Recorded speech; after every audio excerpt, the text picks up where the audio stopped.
We do not choose to be storytellers. We're chosen to be the keeper of the living stories. And the stories only come to life when we are willing to give of ourselves and our own breath, and then they take flight.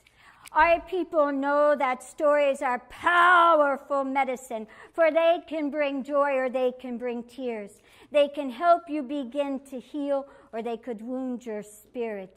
So we know that whenever we tell stories, we walk on sacred ground.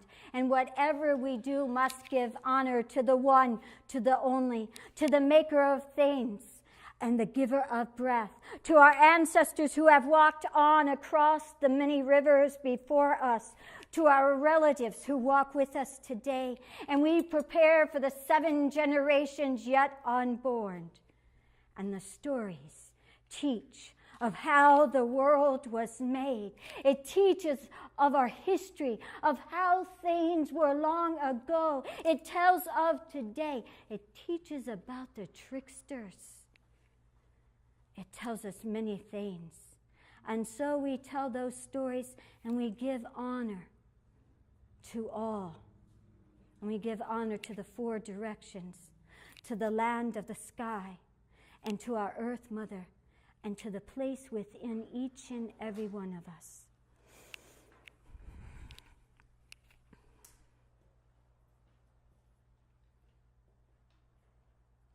There once was a cruel and wicked chief, so cruel and so wicked, that demanded whatever they wanted, the people would do. And if they decided not to do it, the chief would have them put to a slow and painful death.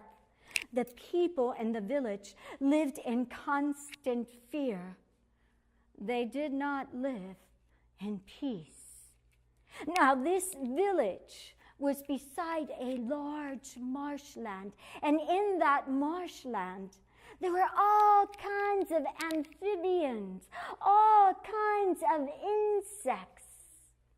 And every night, when the sun would begin to move in the sky to set, and the people were prepared for sleep, the chorus frogs would begin to sing, "Gribbit, gribbit." They would sing loud and beautiful. It was embrace the entire village. And the people would lay on their sleeping mats, and they would be lulled to sleep, and it would be good. But one night, the chief turned this way and that way, and the sweat began to roll, and their heart began to beat, and they awoke from a terrible nightmare. And whenever they moved their eyes, all they saw was the nightmare around them. All they wanted to do was go back to sleep. But those frogs, that song was irritating them. And the chief stood and said, "I am the chief. I demand you stop singing." Now, frogs are not used to taking orders from people, especially such a rude one. And so they did what frogs all do. They rolled their eyes. They looked at one another and they began to sing louder. It was so loud that the rage rose inside the chief, and stood and stepped and pushed open the flaps of the lodge and stood out and said, "I am the chief. I demand you stop croaking now." And they sang louder, "If you do not, I will have revenge upon you, and I will seek it tomorrow, and I will have you put to death. Stop croaking!" Now they decided to sing even louder. Rage filled the chief.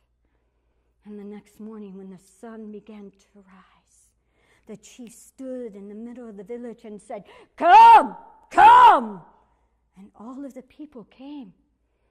said, last night I gave an order to the frogs. I told them to stop croaking, and they disobeyed me. Today I seek revenge.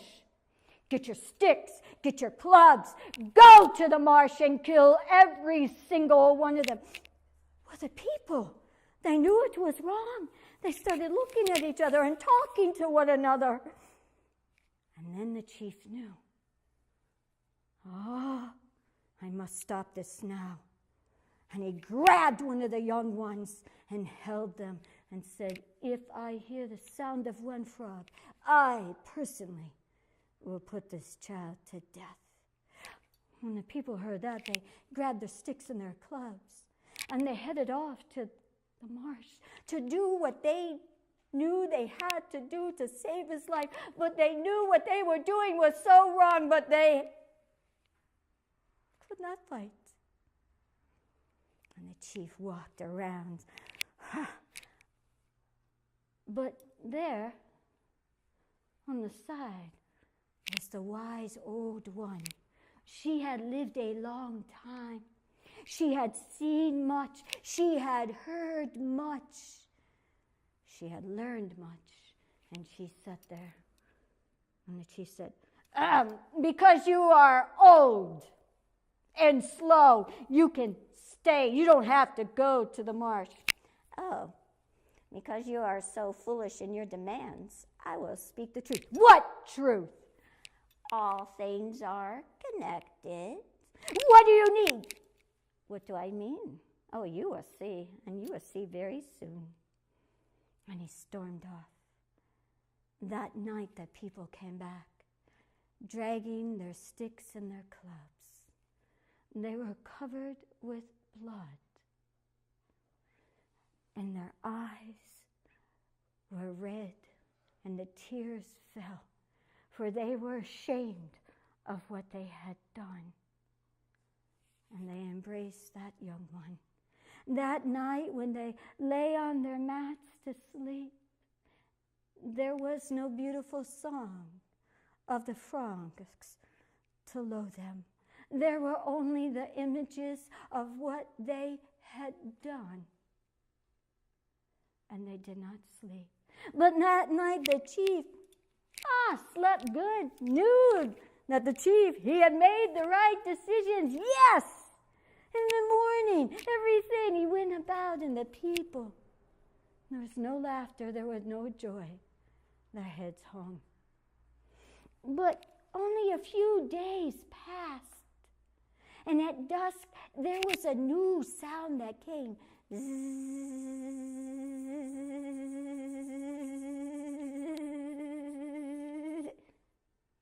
The mosquitoes. They began to bite the people.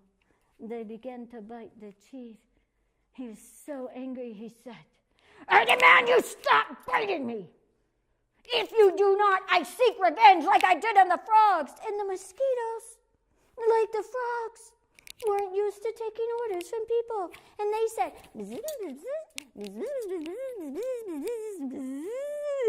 and they began to eat him from head to toe. The next day, before the sun rose, he called the people, come. Everyone was covered with red, itchy belts. He said, go to the marsh, kill them. And if not, he had to say no more. They grabbed their sticks and their clubs. They headed to the marsh, and they worked all day long. But you see, without the frogs to eat the larvae of the mosquitoes, they were multiplying by the tens of thousands. It would be impossible. And the chief saw the old one. He said, what do you have to say? All things are connected. You see? He was so angry. He tried to hide in his lodge, and the people came back late in the evening, dragging. They begged for mercy. Do not hurt us. Do not kill us. We will go tomorrow and the next day, but they're multiplying. Please. He was so angry, he went into the lodge. He tied it tight. He tied it around the earth tight so no mosquitoes could get to him. And as the people went to move, the wise old one, she stood in the middle. She said, come.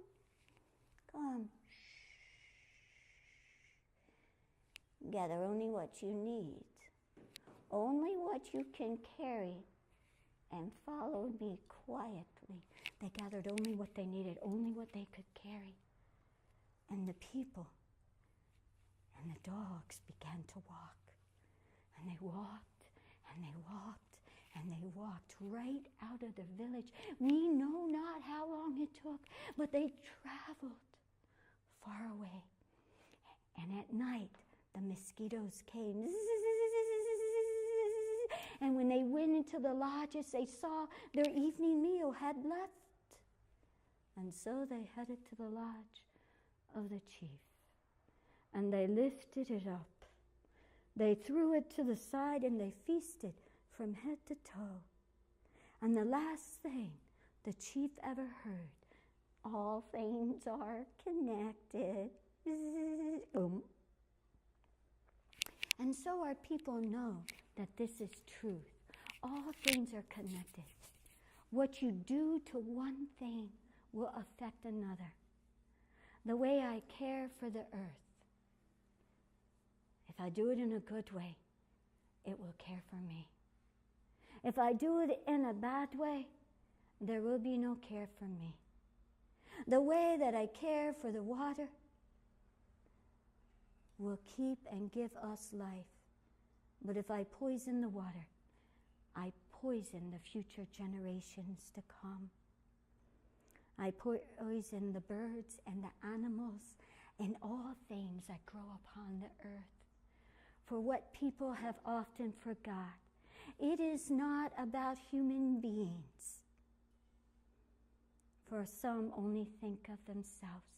It is about all living things that we are to care for the earth, for the water, for the sky, and for one another. For we are all related. And that is that.